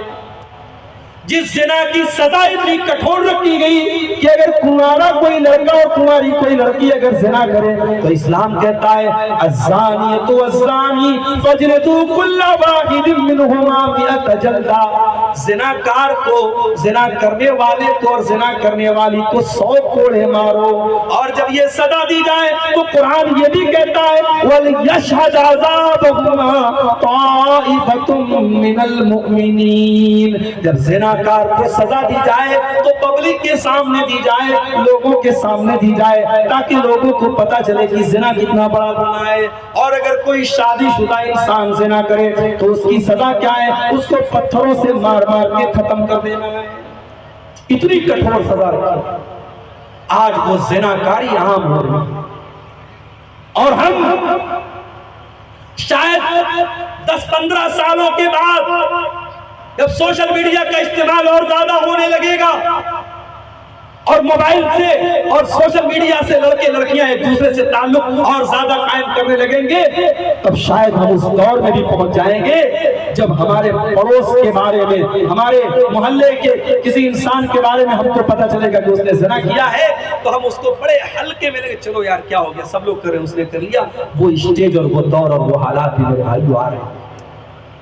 اللہ کے پیارے نبی فرماتے ہیں لَيَكُونَنَّ أَقْوَامٌ فِي أُمَّتِي، میری امت کے اندر ایسے لوگ بھی پیدا ہوں گے يَسْتَحِلُّونَ الْحِرَا وَالْحَرِيرَ، جو زنا کو حلال کر لیں گے، جو زناکاری کو حلال کر لیں گے اور ریشم کو حلال کر لیں گے۔ اور اتنا ہی نہیں، آپ نے فرمایا يُوزَفُ عَلَىٰ رُؤُوسِهِمْ بِالْمَعَازِفِ، ان کے سروں کے اوپر ناچنے گانے والیاں ناچیں گی، ان کے سر کے اوپر گانے والیاں گائیں گی، ناچنے والیاں ناچیں گی۔ اللہ کے نبی نے فرمایا یکسف اللہ بہم الارض، ایسے لوگوں کو اللہ تعالیٰ زمین میں دھسا دے گا اور ان کو سور اور بندر بنا دے گا۔ جس دور میں زناکاری اتنی عام ہو جائے گی، اللہ تبارک و تعالیٰ اس دور میں لوگوں کو زمین میں دھسائے گا اور لوگوں کو سور اور بندر بنا دے گا۔ اور مصنف ابن ابی شیبہ کی ایک صحیح روایت میں یہ الفاظ بھی موجود ہیں لا تقوم الساعة حتى يتسافد الناس في الطريق تسافد الحمیر، قیامت اس وقت تک نہیں آئے گی جب تک لوگ راستوں میں کھلے عام جانوروں کی طرح زناکاری نہیں کرنے لگیں گے۔ آج جگہ جگہ ہوٹل کھل گئے، آج جگہ جگہ زناکاری کی اڈے کھل گئے، آج آپ دیکھ لیں زناکاری کس طریقے سے عام ہوتی چلی جا رہی ہے۔ میرے پیارے نوجوان ساتھیوں، اپنے نبی کی وصیت کو یاد کرو، اگر اپنے نبی سے محبت کرتے ہو اپنے نبی کی حدیث کو یاد کرو۔ اللہ کے نبی فرماتے ہیں من یضمن لی ما بین لحییہ وما بین رجلیہ اضمن لہ الجنہ، دو چیزوں کی مجھے گارنٹی دے دو، میں تمہیں جنت کی گارنٹی دیتا ہوں، زبان کی گارنٹی دے دو اور شرمگاہ کی گارنٹی دے دو۔ اللہ کے نبی تمہیں گارنٹی دیں گے جنت کی۔ میری ماں اور بہنوں، اپنے گھروں کو اس برائی سے بچا دو۔ اپنی بہنوں سے کہنا چاہوں گا خبردار، کوئی فیس بک پر آ کر کے کہہ دے میں محبت کرتا ہوں، کوئی واٹس ایپ پر آ کر کہہ دے میں محبت کرتا ہوں، کوئی ویلنٹائن ڈے کو پھول دے کر کے کہہ دے میں محبت کرتا ہوں، جھانسے میں نہ آنا، جھانسے میں نہ آنا، یہ محبت نہیں ہے، یہ ہوس ہے، یہ تمہارے جسموں تک پہنچنے کی ناکام کوشش ہے۔ محبت تو وہ کرتا ہے جو چار لوگوں کے سامنے تم سے نکاح کرتا ہے، تمہارے ماں باپ کی مرضی سے تم سے نکاح کرتا ہے اور بڑے فخر کے ساتھ اور بڑی خوشی کے ساتھ کہتا ہے کہ ہاں میں نے اس لڑکی کو اپنے نکاح میں قبول کیا۔ جو زندگی بھر تمہارے نخرے اٹھاتا ہے، محبت وہ کرتا ہے۔ میری پیاری بہنوں، سوشل میڈیا والی جو محبت ہے یہ کوئی محبت نہیں ہے، محبت وہ ہوتی ہے جو نکاح کے ذریعے ڈیرا کر کے رکھا ہماری جوان نسل کا آج عشق اور محبت کے اس بھوت نے آج زناکاری اور بدکاری کو عام کیا۔ اب تو بھائی صاحب لڑکا لڑکی آپس میں ناجائز طریقے سے ملتے ہیں، پھر کسی بات پہ الگ ہو گئے تو میرے ساتھ بریک اپ ہو گیا، بریک اپ ہو گیا، پھر مل گئے تو پیچ اپ ہو گیا۔ یہ بریک اپ، یہ پیچ اپ اور یہ گرل فرینڈ، یہ بوائے فرینڈ، یہ حرام اور ناجائز اور ناپاک رشتے ہیں میرے بھائیوں۔ اسلام میں محبت کا ایک ہی رشتہ ہے اور وہ میاں بیوی کا رشتہ ہے، وہ میاں بیوی کا رشتہ ہے اور یہ وہ محبت ہے۔ بڑے فخر کے ساتھ یہ محبت انسان ظاہر کرتا ہے۔ جس محبت کو چھپانا پڑے، جس محبت پر شرمندہ ہونا پڑے، وہ محبت نہیں ہوتی۔ جس سے چیٹنگ کرنے کے بعد چیٹنگ کو چھپانا پڑے، جس لڑکی سے بات کرنے کے بعد ہسٹری کو ڈیلیٹ کرنا پڑے، وہ محبت نہیں ہے۔ محبت وہ ہے انسان اعلان کہتا ہے کہ ہاں میں اپنی بیوی سے محبت کرتا ہوں، کہیں گھومنے پھرنے جاتا ہے بیوی کو لے کے جاتا ہے، شوق سے بیوی کو کھلاتا ہے پلاتا ہے۔ میرے پیارے ساتھیوں، یہ جائز اور حلال محبت ہے۔ ناجائز محبت سے اپنے آپ کو بچا لو، زناکاری سے۔ اور جب بات زناکاری کی نکلی ہے تو زناکاری کے جو چور دروازے ہیں ان پر بھی ہمیں اور آپ کو پابندی لگانی ہے۔ بعض گھروں میں لڑکی گھر سے نکلتی ہے، نقاب میں نکلتی ہے، اور نقاب بھی کوئی ایسا ویسا نہیں، سر سے پیر تک نقاب، ہاتھوں میں دستانہ، پیر میں موزہ، مکمل نقاب میں نکلتی ہے، لڑکی باہر نکلتی ہے، کسی غیر مسلم کے ساتھ، کسی کافر کے ساتھ بائک پر گھوم رہی ہے، کار میں گھوم رہی ہے، پتہ یہ چلا نقاب تو ہے، پردہ تو ہے، مگر شرم و حیا نہیں ہے۔ میری بہنوں، پردہ کرنا یہ ضروری ہے، مگر پردے کے ساتھ ساتھ شرم و حیا کا ہونا بھی ضروری ہے، صحیح تربیت کا ہونا بھی ضروری ہے۔ اگر ایک لڑکا اور لڑکی کے اندر اگر شرم و حیا نہیں ہے تو لڑکی پردے میں بھی نکلے گی، سر سے پیر تک نقاب میں بھی ہوگی، اور تب بھی وہ غلط کام کرے گی اور زناکاری اور بدکاری کرے گی۔ اس لیے شرم و حیا اپنے اندر پیدا کرو۔ اللہ کے نبی فرماتے ہیں الحیاء والایمان قرنا جميعا، حیا اور ایمان کا بڑا گہرا رشتہ ہے، جہاں حیا ہوتی ہے وہاں ایمان ہوتا ہے، اور جہاں ایمان ہوتی ہے وہاں ایمان ہوتا ہے وہاں حیا۔ گھروں کے اندر محرم غیر محرم کا فرق نہ ہونا، دیور بھابھی کے بیچ میں ہنسی مذاق کا ہونا، جیجا سالی کے بیچ میں ہنسی مذاق کا ہونا، خالہ کے لڑکوں کے ساتھ، ماموں کے لڑکوں کے ساتھ، چاچا کے لڑکوں کے ساتھ لڑکیوں کا فرینک ہو کر کے باتیں کرنا، یہ سب زناکاری تک پہنچانے والے راستے ہیں۔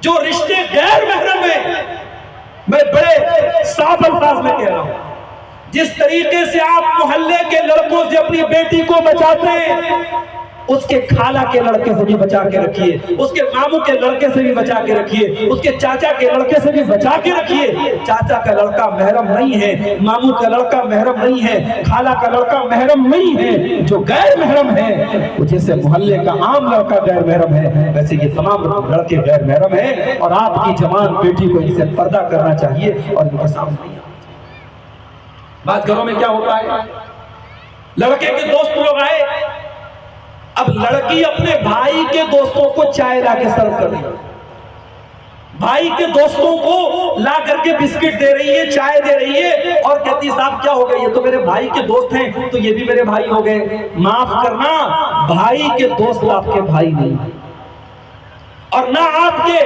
دوست آپ کی بہن کو اپنی بہن سمجھتے، یہ بھی میں بتا رہا ہوں۔ کوئی اس غلط فہمی میں نہ رہے کہ صاحب میرا دوست ہے، میرے گھر میں آتا ہے تو میری بہن کو اپنی بہن سمجھتا ہے۔ زبان سے کہہ دینا ایک غلط بات ہے، کوئی کسی کو بہن نہیں سمجھتا ہے، اور نہ اس کے سمجھنے سے وہ بہن ہو جائے۔ اسلام بہت سخت ہے ان تمام معاملات۔ اسلام کہتا ہے کہ سگی بہن آپ کی بہن ہے، کسی کو بہن کہہ دینے سے، کسی کو بہن مان لینے سے وہ بہن نہیں ہو جائے۔ بہن نہیں ہو جائے گا مطلب کہ اسلام میں جو بہن سے جو پردہ نہ کرنے کا کی اجازت دی گئی، یا جو اس کے ساتھ آپ بے تکلف ہو سکتے ہیں، وہ آپ کسی منہ بولی بہن کے ساتھ نہیں۔ آج کل فیس بک پہ لوگ بہن بھائی بنا رہے ہیں، میری دینی بہن، میری اسلامی بہن، میرے اسلامی بھائی، یہ ڈھکوسلے بند کرو۔ اور اپنی بہنوں سے کہنا چاہتا ہوں، یہ جو تمہارے ان باکس میں آ کر کے تم سے چیٹنگ کرتے ہیں، یہ پہلے دین اور اسلام کی باتیں کر کے ہی تمہیں اپنے جھانسے میں لیتے ہیں۔ ان سے ہوشیار رہو، ان سے خبردار رہو، یہ زناکاری تک لے کے جانے والے چور دروازے ہیں میرے پیارے ساتھی۔ اور اپنے مردوں سے بھی کہنا چاہوں گا، اپنے بھائیوں سے بھی کہنا چاہوں گا، عورت کو جتنا بھی پردے میں رکھ دو، جب تک مردوں کی سوچ اور مردوں کی نظر صحیح نہیں ہوگی، سماج میں شرم و حیا نہیں پیدا ہو سکتا۔ یہاں تو حالات یہ ہیں، عورت پردے میں جا رہی ہے اور 20 سال کا نوجوان اور 20 سال کے نوجوان سے لے کر کے 70 سال کا بوڑھا اسے دور تک گھور رہا ہے۔ یہ عورتوں کو گھورنے کی اور راستوں میں ان کو دیکھنے کی یہ طرف اور یہ حرکت یہ بتا رہی ہے کہ سماج کے مردوں کی تربیت بھی کرنے کی ضرورت ہے، اور سماج کے مردوں کے اندر بھی اخلاق کی بڑی کمی ہے میرے پیارے ساتھی۔ اس لیے قرآن میں اللہ تعالیٰ جب عورتوں کو پردہ کرنے کا حکم دیتا ہے تو پردے کا حکم بعد میں دیتا ہے، پہلے مردوں کو اللہ تعالیٰ حکم دیتا ہے۔ قُلْ لِلْمُؤْمِنِينَ يَغُضُّوا مِنْ أَبْصَارِهِمْ وَيَحْفَظُوا فُرُوجَهُمْ۔ اے نبی آپ مومن مردوں سے کہہ دیجئے اپنی نگاہوں کو نیچے رکھیں اور اپنی شرمگاہ کی حفاظت کریں۔ جب تک آپ اپنی نگاہوں کو نیچے نہیں رکھیں گے اپنی شرمگاہ کی حفاظت نہیں کریں گے۔ اور جب سے یہ موبائل ہاتھوں میں آ گیا، اللہ کی پناہ، کیا عالم، کیا جاہل، کیا جوان، کیا بوڑھا، کیا مرد، کیا عورت، کل تک جو چیزیں عیب مانی جاتی تھی آج اس موبائل نے سب کو جائز اور حلال کر دیا. آج علماء بھی فیس بک پر بیٹھ کے ریلز دیکھ رہے ہیں, ان کے ریلز پر بھی ناچ گانے آ رہے ہیں, بےہودہ ویڈیوز آ رہے ہیں. آج یہ آنکھوں سے کیا جانے والا زنا ہر انسان کر رہا ہے. میرے پیارے ساتھیوں, العینان زناہما النظر, آنکھوں سے غلط چیزوں کو دیکھنا یہ آنکھوں کا زنا ہے. اس سے بھی ہم اپنے آپ اور آگے بڑھیں. دو چار پوائنٹ اور بیان کر کے پھر ہم بات اپنی ختم کریں گے. ہمارے نوجوانوں کا ایک مسئلہ اور بھی ہے, اور وہ مسئلہ کیا ہے؟ ہمارے نوجوان بہت سارے نشے کی لعنت میں پڑے. اور نیپال میں ابھی مولانا جلال الدین قاسمی صاحب بتانے لگے کہ سونولی بارڈر پر جیسے ہی اندر آیا, دائیں شراب کی دکان بائیں شراب کی. اور نیپال کے بارے میں تو فیمس ہے کہ یہاں کی ہوٹلوں میں پانی کم ملے گا, شراب زیادہ ملے گا. شراب اس قدر عام ہے آپ کے ملک میں. اب یہ آپ کے تقوی کا امتحان ہے, یہ آپ کے ایمان کا امتحان ہے. آپ اللہ تعالیٰ کی یہ دلیل دے کے نہیں بچ سکتے کہ میں نیپال میں رہتا تھا, ہمارے کو شراب بہت بکتی تھی. آپ کو شراب سے بچنا ہے میرے بھائی, اس لیے بچنا ہے کیونکہ آپ کے رب نے شراب کو حرام کیا. اور ایک بات بولوں, نشہ کوئی بھی ہو بہت خطرناک ہوتا ہے. نشہ کوئی بھی ہو بہت خطرناک ہوتا ہے. ایک قوم گزری ہے, لوط علیہ السلام کی قوم. وہ کیا کرتی تھی؟ وہ قوم مردوں کے ساتھ اغلام بازی کرتی تھی. مرد کے ساتھ ناجائز کام کرتا تھا, بدکاری کرتا تھا. عورتوں کے پاس جاتے ہی نہیں تھے, ان کے مردوں کے ساتھ بدکاری کرتے تھے. دنیا میں یہ گندا اور خبیث کام سب سے پہلے لوط علیہ السلام کی قوم نے کیا. اللہ نے قرآن میں لوط علیہ السلام کی قوم کے بارے میں فرمایا, لَأَمْرُكَ إِنَّهُمْ لَفِي سَكْرَتِهِمْ يَعْمَهُونَ. اے میرے نبی, آپ کی زندگی کی قسم, آپ کی عمر کی قسم, اے میرے نبی, یہ لوط علیہ السلام کی قوم کے لوگ یہ اپنے نشے میں مست بنے ہوئے ہیں. ان کو نشہ چڑھ گیا ہے. تو نشہ صرف شراب کا نہیں ہوتا, نشہ کبھی کبھی کسی غلط کام کا بھی ہوتا ہے. تو نشہ کوئی بھی ہو بڑا خطرناک ہوتا ہے. اور شراب کا نشہ تو اتنا خطرناک ہے, جب اللہ نے شراب کو حرام کیا تو اگر اللہ چاہتا تو اتنا بول دیتا شراب حرام ہے بچو, لیکن اللہ نے کیا کہا, یا ایھا الذین آمنوا انما الخمر والمیسر والانصاب والازلام رجس من عمل الشیطان. اے ایمان والو, شراب, جوا اور غیر اللہ کے آستانے اور پانسے کے قسمت کا حال معلوم کرنے والے پانسے کے تیر, یہ چاروں چیزیں اللہ نے فرمایا رجس, یہ گندے کام ہیں, من عمل الشیطان, شیطان کے کام ہیں. فاجتنبوہ, ان سے بچو, لعلکم تفلحون, تم کبھی کامیاب ہو سکتے ہو. انما یرید الشیطان ان یوقع بینکم العداوۃ والبغضاء فی الخمر والمیسر ویصدکم عن ذکر اللہ وعن الصلاۃ. اے ایمان والو, شیطان تمہیں شراب کے ذریعے تمہیں لڑانا چاہتا ہے, تمہیں جوئے کے ذریعے لڑانا چاہتا ہے. تم شراب پیو گے تو لڑائی کرو گے, تم جوا کھیلو گے تو لڑائی کرو گے. اور شراب اور جوا تمہیں اللہ کے ذکر سے روکتا ہے اور نماز سے روکتا ہے. کتنے ریپ ہو رہے ہیں اسی شراب کے نشے کی حالت. 5-5 سال کی 6-6 سال کی بچیوں کے ساتھ ریپ ہو رہے ہیں شراب کے نشے کی حالت. کتنے ایکسیڈنٹ ہو رہے ہیں شراب کے نشے کی حالت. میرے پیارے ساتھیوں, انتظار مت کیجئے کہ آپ کے ملک کا قانون آپ کو سزا دے. اللہ کی سزا سے ڈریے, اللہ کے قانون سے ڈریے. ہمارے انڈیا میں گٹکا بکتا ہے, گٹکا کے پیکٹ پہ خطرناک پھیپھڑے کی تصویر بنی رہتی ہے, اور اس گٹکا کے پیکٹ پہ لکھا رہتا ہے ٹوبیکو کازز کینسر, تمباکو سے کینسر ہوتا ہے. اور ممبئی کے کینسر ہاسپٹل میں جا کے دیکھ لو, کینسر کے جو مریض آتے بہت بڑی تعداد میں ایسے آتے ہیں جو سگریٹ پیتے تھے, جو کھینی کھاتے تھے, جو گٹکا کھاتے تھے, وہ کینسر کے مریض ہیں. ابھی ایک بھائی نے ہم کو بتایا کہ مولانا ذرا اس پہ بولیے گا آپ, ہمارے یہاں بعض بڑی عمر کی عورتیں بھی آج تمباکو نوشی کر رہی ہیں, عورتیں بھی تمباکو کھا رہی ہیں. معاف کرنا میری ماں اور بہنوں, ایک عورت, بہت ساری برائیاں ایسی ہوتی جو مرد حضرات تو کرتے مگر عورت کے دامن اس سے بچا رہتا ہے. نشہ عام طور سے مرد حضرات تو کرتے ہیں، عورت کا دامن اس سے بچا رہتا ہے۔ اگر آپ کے گھروں کی عورتیں تمباکو نوشی کر رہی تو یہ بڑے شرم کی بات ہے۔ تمباکو کے پیکٹ پہ لکھا ہوا ہے کہ تمباکو سے کینسر ہوتا ہے، مگر انڈیا کی گورنمنٹ اس کا لائسنس دے رہی ہے، گٹکا بنانے والے اس کو بنا رہے ہیں، بیچنے والے بیچ رہے ہیں، خریدنے والے خرید رہے ہیں، کھا رہے ہیں، سب کچھ ہو رہا ہے۔ اور ٹی وی پر اور ریڈیو پر اور اخبار میں بڑے بڑے ایڈورٹائزمنٹ آتے ہیں کہ صاحب نشہ نہیں کرنا چاہیے اور تمباکو نہیں کھانا چاہیے۔ آئیے میں آپ کو بتاتا ہوں، 1400 سال پہلے آپ کو لے کے چلتا ہوں۔ حضرت انس بن مالک کہتے ہیں جب اللہ کے نبی کی طرف سے اعلان کرنے والا اعلان کرتا ہے ایھا الناس حرم الخمر، اے لوگو شراب حرام ہو گئی ہے، جب نبی کے منادی نے اعلان کر دیا، حضرت انس کہتے ہیں کہ میرے باپ نے مجھ سے کہا کہ جاؤ یہ شراب میرے گھر میں رکھی ہے، جاؤ اس کو گلی میں لے جا کے بہا دو۔ صحابہ نے اپنے اپنے شراب کے پیالے اور شراب کے برتن اپنی گلیوں میں لے جا کے توڑ دیے۔ فجرت فی سکک المدینہ، حضرت انس کہتے ہیں مدینہ کی گلیوں میں شراب پانی کی طرح بہنے لگی، مدینہ کی گلیوں میں شراب اس قدر بہنے لگی کہ پانی کی طرح بہنے لگی۔ تو میرے بھائیوں، شراب کو نبی نے کسی ایڈورٹائزمنٹ کے ذریعے حرام نہیں کیا، نبی کا ایک حکم آیا اور صحابہ نے شراب کو چھوڑ دیا اور مدینہ میں شراب کی ندیاں بہنے لگی۔ آپ کب شراب کو چھوڑیں گے؟ میرے نوجوانوں، آج گھروں کو برباد کر رہی ہے نشے کی یہ لت، آج رشتوں کو تار تار کر رہی ہے نشے کی یہ لت، آج بچوں کے اخلاق کو بگاڑ رہی ہے نشے کی یہ لت، آج آپ کی نوجوان نسل کو برباد کر رہی ہے نشے کی یہ لت۔ اپنے گھر کو نشے سے بچاؤ، اپنے نوجوانوں کو نشے سے بچاؤ۔ میرے پیارے ساتھیوں، اللہ کے نبی فرماتے ہیں کہ کل مسکر حرام، ہر نشہ والی چیز حرام ہے، اور اللہ تبارک و تعالیٰ کا وعدہ ہے کہ جو شراب پیے گا قیامت کے دن اللہ تعالیٰ اسے جہنمیوں کا پیپ اور مواد پلائے گا۔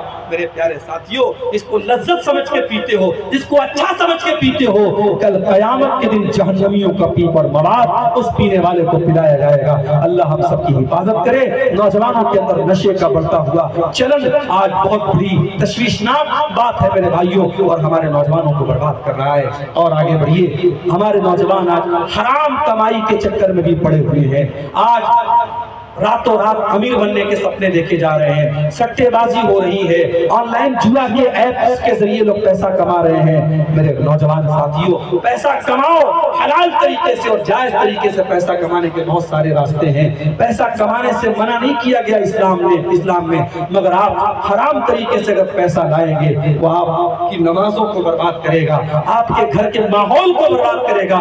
اللہ کے نبی فرماتے ہیں کہ جس جسم کے اندر حرام کی کمائی جائے گی ماں فالنار اولا بھی، تو وہ جسم جہنم کی آگ میں جلے گا۔ اور اللہ کے نبی یہ بھی فرماتے ہیں یاتی علی الناس زمان، ایک زمانہ ایسا بھی آنے والا ہے لا یبال المرء من این اخذ المال، انسان پرواہ نہیں کرے گا کہ مال حلال طریقے سے کما رہا ہے یا حرام طریقے سے۔ میں نے وعدہ کیا تھا ماؤں بہنوں کے تعلق سے بھی کچھ باتیں رکھوں گا، وقت زیادہ ہو رہا ہے، دو چار باتیں اپنی ماؤں بہنوں کے بارے میں بات کر کے ہم، چونکہ آپ لوگ کافی ٹائم سے بیٹھ کر کے تقریریں سن رہے ہیں اور اس وقت رات کے 3:15 بج رہے ہیں اور بہت زیادہ آپ کے صبر کا امتحان لینا بھی ٹھیک نہیں ہے۔ عورتوں کے تعلق سے ایک بڑی بنیادی بات آپ کے سامنے یہ رکھنا چاہوں گا، اپنی ماؤں بہنوں کو یہ میسج دینا چاہوں گا کہ آج نیپال میں جلسہ ہوتا ہے، آپ کے گاؤں میں جلسہ ہوتا ہے، آپ بڑے شوق سے جلسے میں آتی ہیں۔ ابھی ایک نئی مسجد جو لمبنی پارک کے سامنے بنی ہے، ہمارے پاس بھائی اس مسجد کو دکھانے گئے، اوپر کافی لمبا چوڑا وہاں پہ اوپر کے فرسٹ فلور پہ عورتوں کے لیے انتظام ہوا ہے، یہ بڑی اچھی چیز ہے۔ اور ہمارے سدھارتھ نگر کے بھی بہت سارے بھائی یہاں آئے ہیں اور علماء بھی بیٹھے ہیں، میں یہ کہنا چاہتا ہوں کہ آپ اپنی مسجدوں میں ضرور عورتوں کا انتظام رکھیں، جمعہ کے خطبے میں ضرور عورتوں کا انتظام رکھیں، یہ اس وقت کی ضرورت ہے میرے بھائیوں۔ سال میں ایک بار تقریر سن لینا عورتوں کی اصلاح کے لیے کافی نہیں ہے، آپ کی مسجد میں عورتوں کا انتظام ہوگا، جمعہ میں عورتیں آئیں گی اور سال کے 52 جمعہ کے خطبے ہوں گے، اور آپ کے گھر کی عورتیں جب جمعہ کا خطبہ سنیں گی ان کے اندر دین کی بڑی جانکاری آئے گی اور بہت ساری برائیوں کی انشاءاللہ اصلاح ہوگی۔ مگر میں اپنی بہنوں سے ایک بات کہنا چاہوں گا، اپنی ماؤں سے ایک بات کہنا چاہوں گا کہ اے میری ماں اور بہنوں، جلسے میں آنا اور تقریر سننا یہ بہت اچھی بات ہے، مگر آپ کا بے پردہ سڑک پہ گھومنا، آپ جوان لڑکی آج جلسے میں آ رہی ہے اور میک اپ کر کے سج کر کے صبر کر کے منہ کھول کے جلسے میں جا رہی ہے، ایسا اگر کوئی عورت کر رہی ہے تو اس سے بہتر ہے کہ وہ جلسے میں نہ آئے۔ جلسے میں آ کر کے اگر کوئی بے پردگی کر رہی ہے، اس لڑکی کا اپنے گھر میں بیٹھے رہنا بہتر ہے، اس کو جلسے میں نہیں آنا چاہیے۔ ایک بات تو یہ یاد رکھیے۔ دوسری بات یہ کہ آپ تقریر سنتی ہیں، آپ جلسے میں جاتی ہیں، لیکن بہت ساری عورتیں ایسی ہوتی ہیں کہ جو علماء سے بہت محبت کرتی ہیں، علماء کی تقریریں سنتی ہیں، مگر اپنے شوہر کے حقوق کا خیال نہیں کرتی، شوہر کی بات نہیں مانتی، شوہر کی عزت نہیں کرتی، شوہر کا جائز حق ادا نہیں کرتی۔ معاف کیجئے گا میری ماں اور بہنوں، آپ کا تقریر سننا اور آپ کا علماء سے محبت کرنا اور آپ کا دین سے محبت کرنا، یہ سب بیکار ہو جائے گا اگر آپ نے اپنے شوہر کا جائز حق اور اس کے جائز حقوق اس کو نہیں دیے۔ اللہ کے پیارے نبی کے پاس ایک عورت آتی ہے، اللہ کے نبی صلی اللہ علیہ وسلم پوچھتے ہیں کہ کیا تو شادی شدہ ہے؟ وہ کہتی ہے ہاں اللہ کے نبی میں شادی شدہ ہوں۔ آپ پوچھتے ہیں کہ تو اپنے شوہر کے لیے کیسی ہے؟ تو کہتی ہے کہ اے اللہ کے رسول میں اپنے شوہر کی بہت خدمت کرتی ہوں، کوئی نہیں کرتی ہوں۔ اللہ کے نبی فرماتے ہیں فانظری اینما انت منہ، تو دیکھ لے تو اپنے شوہر کے ساتھ کیسا سلوک کرتی ہے، فانما هو جنتک ونارک، تیرا شوہر ہی تیری جنت ہے اور تیرا شوہر ہی تیری جہنم ہے۔ میری پیاری ماں اور بہنوں، شوہر کو ناراض کرنے والی، شوہر کے حقوق کی حق تلفی کرنے والی عورت جہنم کی حقدار بنے گی۔ اسی لیے اللہ کے نبی سے پوچھا گیا کہ کون سی عورت سب سے بہترین عورت ہے؟ آپ نے فرمایا التی تسرہ اذا نظر، جب شوہر دیکھے تو خوش ہو جائے، وَتُطِيعُهُ إِذَا أَمَرَ، اور جب شوہر کوئی بات کہے تو بیوی مانے، وَلَا تُخَالِفْهُ فِي نَفْسِهَا وَمَالِهِ بِمَا يَكْرَهُ، اور اپنی آبرو کی حفاظت کرے اور شوہر کے مال کی حفاظت کرے۔ میری ماں اور بہنوں، وقت کی ضرورت ہے، آپ اگر ایک ماں ہیں ایک اچھی ماں بنے۔ بچیوں کی تربیت ماں کے ہاتھ میں ہے، بچوں کی تربیت ماں کے ہاتھ میں ہے۔ عربی کا ایک شاعر کہتا ہے الام مدرسۃ اذا اعددتها اعددت شعبا طیبا لا اراکی، ارے ماں اپنے آپ میں پورا ایک اسکول ہوتی ہے، ایک مدرسہ ہوتی ہے۔ اگر آپ نے سماج کو ایک اچھی ماں دے دیا تو آپ نے ایک اچھی نسل دے دیا۔ میری ماں اور بہنوں، آپ ایک اچھی ماں بنے، ایک ذمہ دار ماں بنے۔ بچیاں بڑی ہو جائیں کہاں جا رہی ہیں، کس سے بات کر رہی ہیں، بے پردہ تو نہیں جا رہی ہے، نماز ٹائم سے پڑھ رہی ہے کہ نہیں پڑھ رہی ہے۔ ایک ماں کو ان سب باتوں پر نظر رکھنی چاہیے۔